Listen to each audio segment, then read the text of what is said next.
More on this, we're now joined by Serhat in Istanbul. He's a senior fellow at Trends Research and Advisory. Thank you for joining us today. So, Serhat, this is one of, if not the most ambitious energy production project in Turkey. How significant is this discovery for the country? Well, it's very significant because Turkey has been net importer of energy. Imports count for about 70% of its energy demand, and Turkey imports about almost 100% of its natural gas. So the operationalization of this new gas discovery in Black Sea is a significant step towards Turkey's energy independence.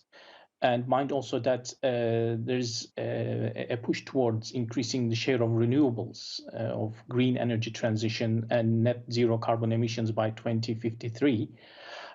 So this is a step forward, actually a cornerstone that would take Turkey along that road to carbon neutralization and also self-sufficiency.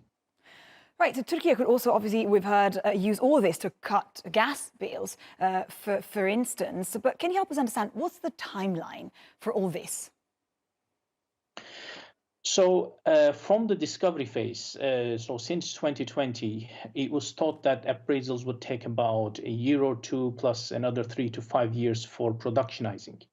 But Turkey has actually bet these expectations and outpaced what some experts would call, a mid-sized project and delivered it within 3 years, which is a significant achievement. And that means the gas that will flow into, or is now flowing into, the Turkish grid will cover about 7% of Turkey's demand for the first few years. And then when it reaches the plateau rate by 2027, 2028, it will be about 15 billion cubic meters a year, which roughly equates to about 30% of Turkey's annual demand. So we're looking at probably another 4 to 5 years for reaching that plateau rate, and that will be the phase two.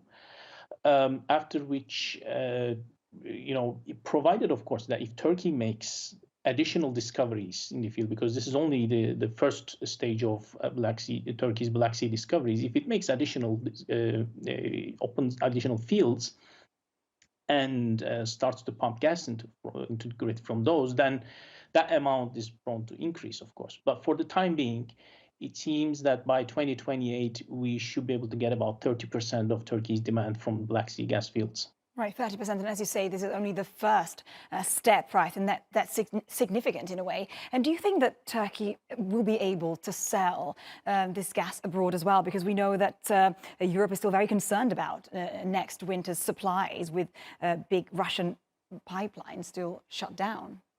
I mean, yeah, why not? But I think Turkey's priority for now is to use it in the domestic market to meet domestic consumption, because we should also consider the fact that due to global warming and climate change, some elements of the renewable energy grid, let's say hydroelectric power or wind power, may not be as efficient or as productive as once thought they would be. Due to hot weather, droughts, and so on. So gas-fired power plants are always a good backup because they can run on demand and they can generate electricity around the clock. So that will always be in Turkey's equation to, first of all, secure its energy supply to meet domestic demand. And only after that, I think it will look into exporting surplus amounts to Europe. Now, coming to Europe, so there is this 2050 European Green Deal, which targets net zero carbon emissions by then. And in fact, along the road, there is a midway, sort of like 2030, where Europe aims to cut down its emissions by 55%. Which means there is actually not much appetite for greenfield projects or additional gas intake from countries in the surrounding region. But during that transition period between now and 2030, yes, there is a window of opening